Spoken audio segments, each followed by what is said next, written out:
Hari ini tiba-tiba logika waras kita seolah terusik gitu ya. Jadi ada beberapa hari terakhir ini ada peristiwa yang mengusik kita semua. Ada pertanyaan yang bukan menarik tapi memang harus kita kemudian menggugah kepada publik gitu ya. Jadi publik harus bergerak untuk kemudian bertanya kepada pemerintah. Sesungguhnya dana 1 triliun yang dialokasikan untuk program MBG itu kemana? Jadi kalau kita alokasikan sebenarnya hitung-hitung itu kan sebenarnya adalah dana kita, dana dari rakyat yang masuk ke APBN ada 300.000 triliun gitu ya. Itu kemudian dilokasikan untuk MBG. Kalau dikalkulasi itu artinya adalah setiap harinya ada 1 triliun dana atau uang rakyat dialokasikan untuk program MBG. Program MBG ini kan diklaim adalah sebagai sebuah program yang sejatinya adalah diperuntukkan untuk perbaikan gizi masa depan anak kita. Tapi apa yang terjadi beberapa hari terakhir ini serentak gitu ya. SPPG baik itu mulai dari Aceh bahkan masuk sampai di Jabodetabek juga itu kemudian ada beberapa SPPG menyatakan mogok. Berhenti sementara sampai batas waktu yang tidak ditentukan. Jadi dari Aceh masuk ke Jawa Tengah bahkan sekarang ini termasuk masuk di jantung kota gitu ya. Jabodetabek juga kemudian melakukan aksi mogok atau berhenti sementara sampai batas waktu yang tidak ditentukan. SPBG ini sesungguhnya adalah yang mengelola dapur MBG. Jadi bayangin kalau kemudian pengelola dapur itu kemudian menyatakan tidak beroperasi lagi sampai batas waktu yang tidak ditentukan.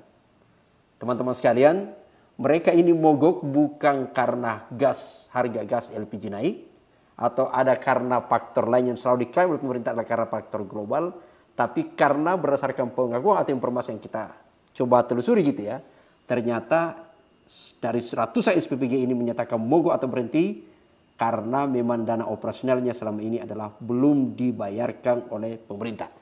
Jadi mereka kalau selama ini biasanya kita dapat klaimnya dari pemerintah itu adalah ada banyak SPG, bahkan pidatonya Prabowo menyatakan bahwa ada 3.000 SPPG ditutup karena bermasalah. Hari ini sebaliknya adalah ada ratusan SPPG itu kemudian menyatakan berhenti sementara, tidak melakukan pelayanan untuk mendistribusi makanan bergizi ke sekolah-sekolah, kepada orang tua lansia, kepada ibu hamil, itu karena ternyata pemerintah selama ini tidak atau belum membayarkan dana operasional terhadap SPBG. Itu realitas, itu fakta gitu ya. Sehingga kemudian pertanyaan besarnya adalah apakah justru, kalau saya ingin mengalihkannya, pertanyaan besarnya itu sebenarnya adalah uang 1 triliun itu kemana? Itu yang harus kita coba kaji hari ini gitu ya. Karena sekali lagi uang 1 triliun itu adalah bukan duit dari anta beranta, tapi ini adalah uang yang dipungut dari pajak rakyat gitu ya, yang diperuntukkan untuk membiayai atau biaya operasional di SPPG, lalu SPPG kemudian mendistribusikan makanan bergizi ke siswa-siswa untuk masa depannya. Itu klaimnya. Tapi faktanya adalah hari ini SPPG kemudian menyatakan berhenti sementara. Saya kemudian tiba-tiba terusik, jangan-jangan memang MBG perlu sudah kita ganti. Jadi bukan lagi makan gizi gratis, tapi yang terjadi sekarang ini adalah skandal gagal bayar. Itu fakta, itu realitas gitu ya. Yang terjadi sekarang ini dalam yang ironi karena kemudian pemerintah melalui Badan Gizi Nasional itu kan kemudian ternyata tidak memberikan sampai hari ini, sampai detik sekarang ini tidak memberikan klarifikasi yang jelas gitu ya. Hanya kemudian menyatakan dari jumpa pers tadi pagi itu hanya menyatakan bahwa dia akan membayar gitu ya, akan diselesaikan, ada sudah transaksi dan menyatakan bahwa itu hanyalah persoalan kecil saja. Betapa sangat menyederhanakannya persoalan ini, padahal sesungguhnya kita tahu bahwa kalau sejatinya tujuannya MBG betul perbaikan gizi, maka ketika SPPG mogok itu artinya ada sekian juta anak tertahan hari ini tidak menikmati gizi karena abainya pemerintah membayar kewajibannya, padahal rakyat sangat kecil kemungkinan untuk tidak membayar pajak. Karena kalau tidak bayar pajak bisa diuber-uber terus gitu ya. Ini yang pertanyaan menarik untuk kemudian kita coba mengusik kita ya, untuk kemudian menelusuri lebih jauh apa sebenarnya yang terjadi. Karena itu tadi tidak ada jawaban yang bisa membuat kita mendapatkan informasi yang komprehensif. Kita tidak pernah mendapatkan informasi yang jujur. Sebaliknya adalah justru klarifikasi dengan bahasa yang manis saja dari birokrasi. Yang saya sebutkan tadi. Benar ada jumpa pers yang menyatakan bahwa BGM akan sudah mengetahui peristiwa itu. Jadi Badan Gizi Nasional itu sudah mengetahui peristiwa tersebut. Ada sejumlah SPPG itu kemudian berhenti beroperasi sementara. Tapi kemudian diikuti dengan pernyataan bahwa itu hanya persoalan teknis saja. Bukankah memang teknis itu yang sesungguhnya mengganggu. Dan yang sangat disesalkan adalah ketika menyederhanakan persoalan teknis itu seperti persoalan yang sepele yang tidak perlu segera diatasi. Padahal realitasnya adalah itu yang terjadi sekarang ini. Baik teman-teman, kita tidak akan mencoba mengulas soal apakah bahasa manisnya itu adalah jujur atau tidak jujur saja gitu ya. Tapi coba kita telusuri lebih jauh untuk membongkar sebenarnya adalah apakah benar itu teknis saja atau jangan-jangan justru memang ada motif yang perlu kita ungkap lebih jauh gitu ya. Karena ini kan berkaitan soal sebenarnya adalah manajemen tata kelola keuangan. Ini soal cash flow sebenarnya. Badan Gizi Nasional itu adalah bukan lembaga biasa saja. Dia bukan lembaga koperasi abal-abal. Dia bukan lembaga koperasi yang sesungguhnya adalah antara cash flow-nya itu tidak terkelola sebenarnya yang bisa terjadi ras. Tapi ini adalah sebuah badan publik yang dikelola oleh negara gitu ya. Uangnya dari rakyat yang dimandatir untuk kemudian bertanggung jawab penuh memastikan bahwa program MBG itu adalah berjalan secara baik. Itu artinya bahwa bukan hanya soal tanggung jawab mendistribusikan makanan, tapi memastikan bahwa termasuk alokasi budget yang diperuntukkan di sana adalah harus dikelola secara baik. Sekali lagi, Badan Gizi Nasional adalah bukan lembaga biasa saja. Itu yang kemudian sehingga kita harus mencoba menelusuri apakah bagaimana sesungguhnya mengelola dana tersebut. Karena kalau kita bicara soal dana alokasi untuk MBG itu kan sebenarnya adalah dari APBN. Jadi kalau kita bicara dalam konteks itu maka hukumnya adalah itu berada pada tata kelolanya adalah bagaimana mengatur cash flow. Begitu APBN ditetapkan, DIPA-nya ada, maka pada saat bersamaan adalah sesungguhnya dana itu bisa cair secara teratur. Mekanismenya tentu diatur dalam soal SOP di Badan Gizi Nasional. Tidak boleh kemudian hanya disebut soal teknis saja, lalu kemudian ada satu sistem yang terputus yang mengakibatkan ada anak yang tidak menikmati gizi pada hari itu. Anda bisa bayangkan kalau kemudian itu terjadi hanya karena persoalan teknis yang begitu diabaikan tapi kemudian implikasinya sangat berat. Nah, teman-teman sekalian, itu tadi ya berkaitan soal itu. Tapi dalam penelusuran ini saya ingin mencoba mengajak kita untuk keluar dalam konteks untuk sekedar memandang teknis tadi. Tapi coba kita elaborasi lebih jauh, sesungguhnya adalah bagaimana potensi dalam mengelola keuangan ini. Karena sesungguhnya hanya ada dua kemungkinan yang bisa terjadi dalam tata kelola keuangan oleh Badan Gizi Nasional.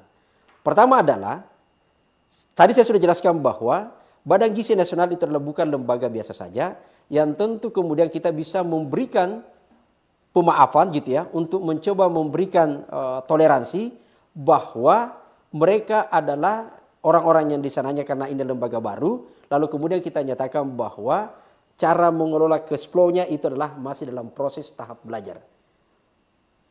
Itu artinya bahwa begitu masih sangat bodohnya kita untuk kemudian menggelontorkan dana 300 triliun lebih di sebuah lembaga yang amatiran ini lalu kemudian tata kelolanya tidak baik. Itu artinya untuk kemungkinan tahap pertama, dalam kemungkinan untuk pertama yang menyatakan bahwa yang kita posisikan bahwa cara mengelolanya itu sangat amatiran, itu tidak akan mungkin.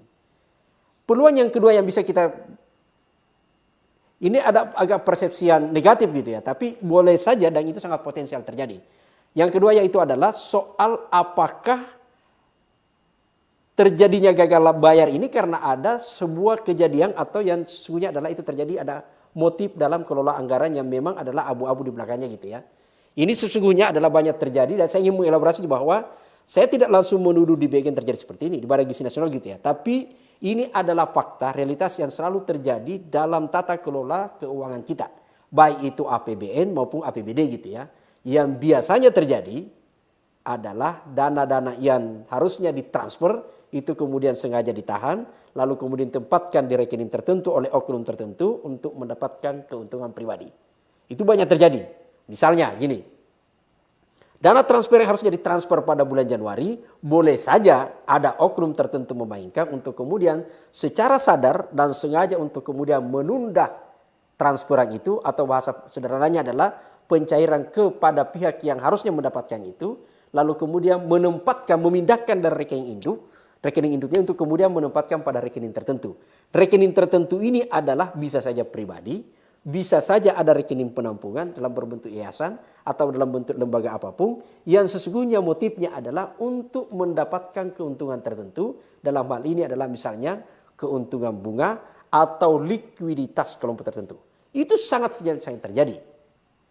Sekali lagi bahwa kita tidak bisa menjudge langsung bahwa ini terjadi di Badan Gizi Nasional, sekaligus juga sebaliknya kita tidak bisa menjamin itu tidak terjadi. Karena kita sampai sekarang ini memang tidak kemudian memberikan kepercayaan, jangankan 90% gitu ya. Bahkan kepercayaan kita kepada Badan Gizi Nasional itu sekarang ini kan sebenarnya rontok begitu ya. Jadi karena bukan hanya karena pernyataannya Ketua Badan Eksekutif Mahasiswa mantannya UGM itu Tio yang menyatakan bahwa maling berkedok gizi gitu ya. Tapi kemudian yang harus kita lihat bahwa dengan kejadian terciduknya gitu ya, ditangkapnya kepala yaitu Pak Dadang, siapa namanya, saya nggak lupa namanya gitu ya, karena ini orang harusnya memang tidak perlu dikenal lagi namanya, dibuang saja gitu ya, karena mereka ini adalah otaknya yang harusnya sebagai kepala itu memberikan role model, tapi kemudian yang bersangkutan adalah otak pelaku dari korupsi di Badan Gizi Nasional ini. Nah, teman-teman sekalian, peristiwa-peristiwa tertangkapnya ini kan sesungguhnya membuat kita semakin tidak bisa percaya betul bahwa integritas, tata kelola yang transparan dan akuntabilitas dalam Badan Gizi Nasional itu terjadi. Karena realitasnya misalnya apa yang dilakukan oleh Pak Dadang dan kawan-kawan ini sesungguhnya bukan hanya korupsi di soal kualitas makanan saja, tapi bahkan mereka korupsi yang tidak ada berkaitan dengan gizi. Anda bisa membayangkan ketika dana perbaikan masyarakat itu kemudian bocor pada kaos kaki itu ya. Karena yang dikorupsi itu adalah kalau berdasarkan hasil penyelidikan yang dilakukan oleh kejaksaan, motifnya itu sesungguhnya kita pernah bahas pekan lalu di sini, itu ada dua. Ada dua jalur yang dilakukan modus korupsinya gitu ya. Pertama itu adalah melakukan manipulasi institusi yayasan. Nanti kita akan bahas lagi sedikit sebentar gitu ya, karena ternyata ini ada modus yang bagaimana mereka kerjasama pada instansi yang membentuk yayasan untuk menguasai SPPG di daerah T, 3T gitu ya. Yang kedua itu adalah justru bermain di pengadaan. Jadi karena tidak puas dalam soal bisnis jual beli titik gitu ya, dengan memanipulasi lembaga nama yayasan fiktif itu justru pada saat bersamaan juga melakukan korupsi di soal pengadaan. Pengadaan itu ada 3 gitu ya jenis yang terungkap. Sekarang ini baru 3 yang terungkap. Pertama itu adalah pengadaan di motor listrik yang ada 20.000 lebih unit gitu ya. Ini kemudian mereka melakukan markup yang sesungguhnya pertama adalah karena memang tidak ada hubungannya motor listrik, kita sudah pernah bahas motor listrik dengan gizi gitu ya, dan ini kemudian dipaksakan. Yang kedua itu adalah pengadaan televisi, bayangin televisi pun di markup. Lalu kemudian ada pengadaan laptop, dan yang lebih lucu itu karena kemudian pengadaan kaos kaki. Jadi betapa noraknya korupsi di Badan Gizi Nasional gitu ya, sampai kemudian duit gizi anak itu bocor, saya misalnya duit untuk gizi anak itu bocor ke kaos kaki gitu ya. Ini apa ya, betapa amburadulnya manajemen di bagian itu seperti sirkus saja gitu ya. Itu yang terjadi. Nah, yang lain sebenarnya adalah yang kita lihat pada posisi yang membuat ini agak susah untuk kita percaya gitu ya.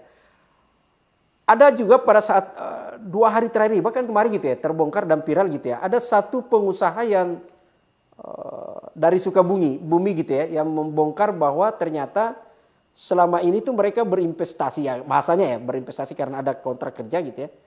Bukan kontrak kerja pekerjaan, tapi ini adalah kerjasama gitu ya. Jadi seorang pengusaha itu kemudian melakukan ya baik hati lah ya, itu kemudian melakukan dana talangan, memberikan dana talangan kepada Badan Gizi Nasional, lalu itu nilainya bukan kecil, 281 miliar.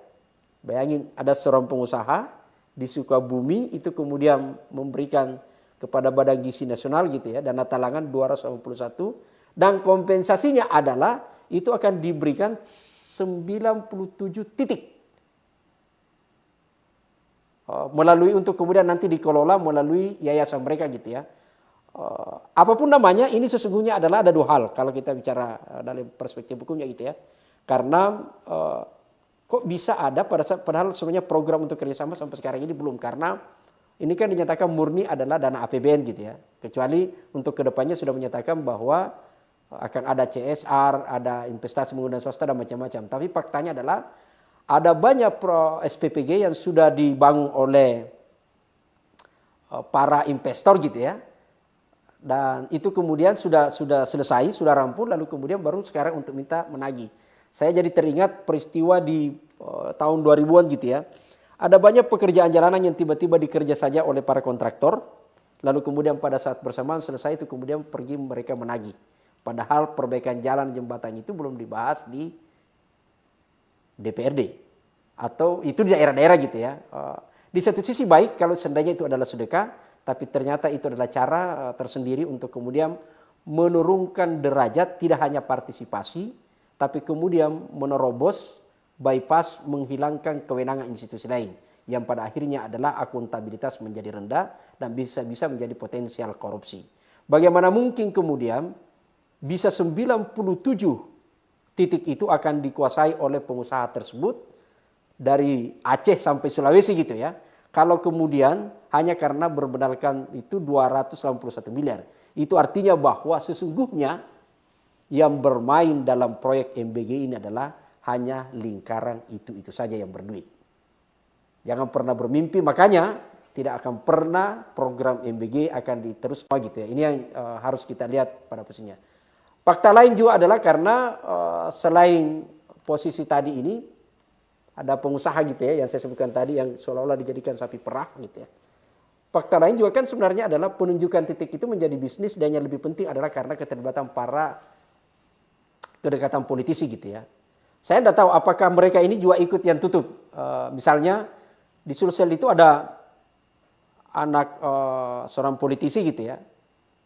Itu kemudian mengelola sampai 41 dapur gitu. Saya tidak tahu apakah jangan-jangan mereka ini justru lancar-lancar saja pembayarannya, justru yang tutup itu adalah yang karena tidak ada klik dalamnya. Sekali lagi, ini lagi-lagi adalah pertanyaan yang besar gitu ya. Jadi karena dari Aceh kalau kita baca misalnya data-data itu ya, ada di Aceh Barat, kemudian kota Banda Acehnya sendiri, itu kemudian ada di Jawa Tengah, ada di Jawa Timur, kemudian ada bahkan terakhir ini yang data kita masuk adalah di Jabodetabek gitu ya. Kita belum paham betul, belum punya data apakah sama pertanyaan besarnya adalah apakah 3.000 yang sudah ditutup itu oleh Prabowo, dapur yang ditutup itu yang dianggap bermasalah adalah dapurnya politisi gitu ya, atau jangan-jangan justru karena dapur itu adalah yang tidak punya klik gitu ya, tidak punya link masuk, lalu kemudian dicari-cari celahnya, sama juga yang sekarang ini karena tidak cair. Nah itu teman-teman sekalian yang berkaitan soal ini, tapi pertanyaan saya ingin memberikan kesimpulan bahwa soal MBG ini kita ternyata memang tidak bisa kita diam.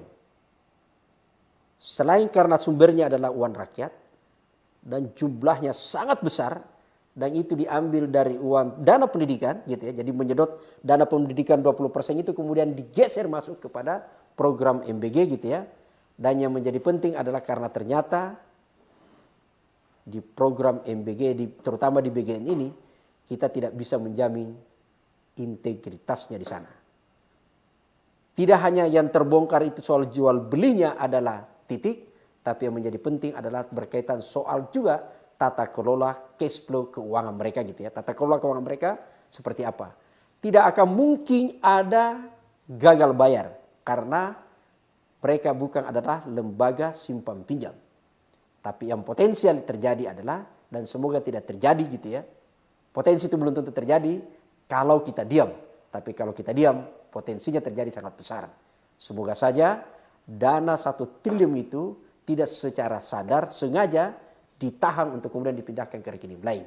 Karena kalau itu terjadi, itu adalah kejahatan korupsi yang jauh lebih besar daripada korupsi yang lain. Meskipun sekali lagi, yang namanya korupsi tidak vendor kepada siapa penjual telur, ayam, dan macam-macam. Dan itu artinya akan terjadi perputaran uang di masyarakat. Itu klaimnya Prabowo. Kata Prabowo, kalau semakin banyak uang berputar di masyarakat, pertumbuhan ekonomi naik. Tapi kalau uang itu ditahan di sana, itu artinya secara sengaja mereka adalah menghambat perputaran uang dan sesungguhnya adalah akan terjadi daya beli semakin susah. Terima kasih teman-teman sekalian. Tetap waras, lawan korupsi, perbaiki gizi, tapi jangan diam kalau gizi itu adalah masuk pada kantong pejabat. Terima kasih. Assalamualaikum warahmatullahi wabarakatuh.